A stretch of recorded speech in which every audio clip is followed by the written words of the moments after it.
Xotin, nimang turdimi? Nima?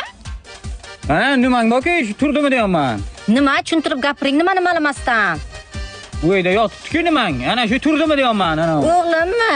Ha, ana shu turdimi deyapman. Siz hali uyda yotibdi. Bo'ldi, bor, chaqirib chiq. Hamsayanga borish kerak. Assalomu alaykum, keling, yaxshimisiz? Nimangiz yaxshimi? Tushunmadim. Nima meni ishing bor sani?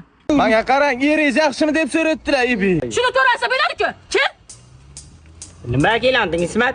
Shu o'g'lim nimanga ko'rib qolibdi. Bir kayf kelgan. Bir bersang shu nimang o'ynasa. Ana. Nimaga kayf ketdi? Ha? Ayt. Ana, tarvuz to'pdingiz. Ha, shu ana shu futbol o'ynamoqchi bachalar bilan. Shunday demaysanmi? Hay, olaversin, o'ynasin. Men to'g'ri gapirsang bo'ladi shuni, Ismat. Endi siz amakini to'g'ri tushunmang. Bilasizki, dadam so'z boylik ekan. Shunga nima deyaveradilar-da. Ha, Yusuf kapak. Ana, hozir xotining ko'rdim, nimasi yomon gap degan-a? Tushunmadim. Nima deysan sen, Ismat? Sen og'zingga qarab gapir. Menga qarang, darrov xotiningiz dadam urdi, qo'li katta ekan dedilar. Ha, shuni to'g'ri aytsang bo'lmaymi? Mayli, sog' bo'ling, davay. Nima? Xotining ayt. Nimasini yopib qo'ysin. Uydan qaytan hammasi qarab o'tyapti. Nimani?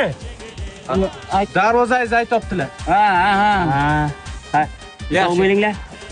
Shu Ismatni bir kun bittasi tilini qo'parib oladi-da.